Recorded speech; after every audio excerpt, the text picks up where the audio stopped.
घर के बाहर फट फट फट की जोर से आवाज हुई।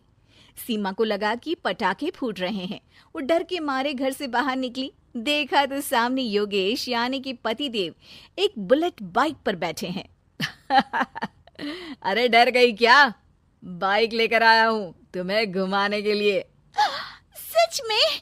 मुझे लगा पटाखे फूट रहे हैं। अरे पटाखे भी फूटेंगे और मिठाई भी बटेगी। माँ को तो बुलाओ। माँ भी बाहर आ जाती है। अरे योगेश बेटा, इतनी जल्दी आ गया? और ये गाड़ी किसकी है? साहब की है? हाँ माँ, तुम्हारा बेटा साहब से कम है क्या? मेरी ही है। अरे बेटा, इतनी बड़ी गाड़ी ले ली, इससे तो तू घोड़ा ही ले लेता। महंगी पड़ी होगी ना? माँ महंगी सस्ती छोड़ो और मिठाई लाया हूँ, गांव में बंटवा दो। अरे बंटवा क्यों दो? पीछे बैठो, गांव में बांट कर आते हैं। सब खुश थे। योगेश गांव के बाहर एक कोयले की खदान में मजदूरी करता था। मेहनत और अकल से उसने वहां ठेकेदारी का काम सीख लिया और सूझबूझ से ठीक ठाक पैसा बनाने लगा। गांव में बात फैल गई कि योगेश के घर धमाका गाड़ी आई है। ऐसी गाड़ी पहले कभी किसी ने गांव में तो देखी नहीं थी। योगेश और माँ गाड़ी से वापस घर आ जाते हैं। बेटा, बाबूजी ऊपर से देख रहे होंगे और आशीर्वाद भी दे रहे होंगे तुझे। वो होते तो उनको भी घुमाता माँ। पूरे गांव में नाच नाच के मिठाई बांटने जाते। जैसे मैंने नाच नाच के बांटी थी जब वो अपने लिए एक साइकिल लेकर आए थे। बस बस, बाबूजी दो बात भी सुनाते कि फटफट वाली फटफटी ले आया। सीमा आगे कहती है, अपने लिए तो ये गाड़ी ले आए और मेरे लिए? अरे ये गाड़ी तुम्हारे लिए ही तो है। पक्का मेरे लिए है? अरे पक्का तुम्हारे लिए है। अगली सुबह जब योगेश सो रहा होता है तो उसे बाहर से गाड़ी की आवाज आती है। वो घबरा कर चिल्लाता है, चोर चोर, मेरी गाड़ी ले जा रहा है, चोर चोर। माँ भी जागती है और योगेश के साथ दरवाजे की तरफ भागती है। जैसे ही दोनों बाहर निकलते हैं तो देखते हैं कि सीमा गाड़ी चला रही है। अरे बहू, नाक कटवाओगी क्या? ये क्या कर रही हो? अरे गिर जाओगी, ये क्या कर रही हो तुम? सीमा गाड़ी को रोक कर कहती है, सारे गांव में घुमा लाई, कहीं नहीं गिरी। क्या? सारे गांव में घुमा लाई? अरे लोग क्या कहेंगे बहू? सोचा क्या एक बार? यही कहेंगे कि कितनी अच्छी गाड़ी है। अरे तुम्हारे बारे में। हाँ, कहेंगे ना कि देखो कितनी अच्छी गाड़ी पर बैठी है। बहू गाड़ी रखकर योगेश और सासू माँ के पास जाती है। तुमने कब गाड़ी चलाना सीखा? हमारे बाबूजी के पास पुरानी स्कूटर थी, सीख ली। फिर स्कूल में एक मास्टर जी भी ऐसी ही गाड़ी लेकर आते थे, उन्होंने सिखा दी। हाँ, स्कूल के मास्टर आजकल यही सब तो सिखा रहे हैं। पढ़ाई का कुछ सिखाते तो कुछ भला होता। अरे बहू, अब गाड़ी मत चलाना।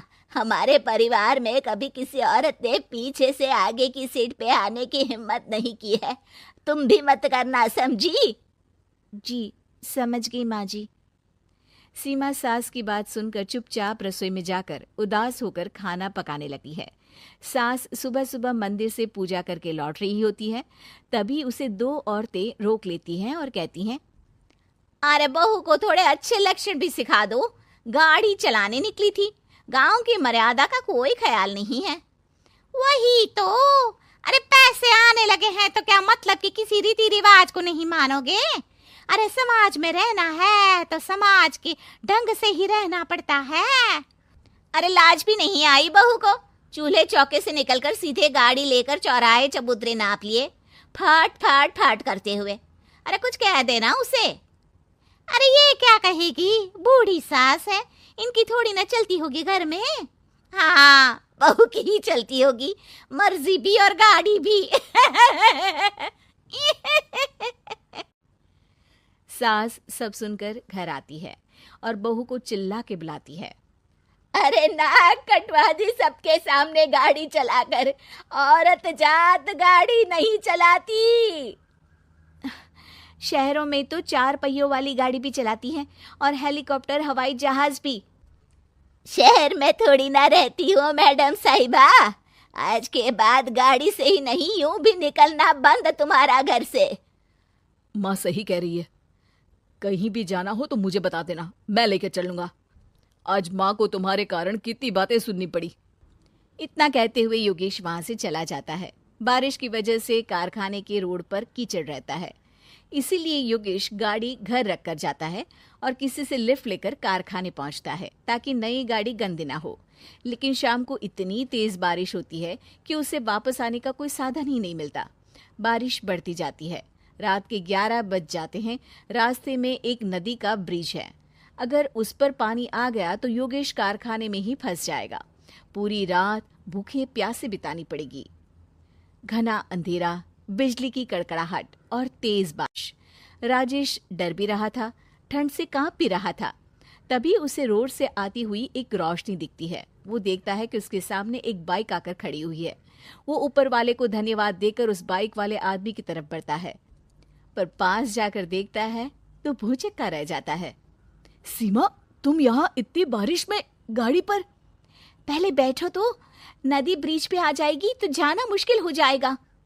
योगेश गाड़ी के पीछे बैठता है। सीमा गाड़ी चला रही है। मैंने तो तुमको पहचाना ही नहीं। गाड़ी की आवाज तो पहचानी होगी ना। अरे पर मुझे नहीं पता था कि तुम आओगी। अच्छा किया कि तुम आ गई। माँ नहीं आने दे रही थी, पर हमेशा पति पत्नी की रक्षा थोड़ी ना करेगा, पत्नी को भी तो करनी चाहिए। योगेश को सुबह अपने किए पर पछतावा होता है। उसकी आंख में आंसू आ गए जो बारिश की बूंदों में बह गए थे।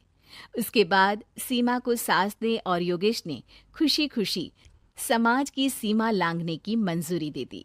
अब वो जहां भी जाती फट फट फट गाड़ी पे ही जाती।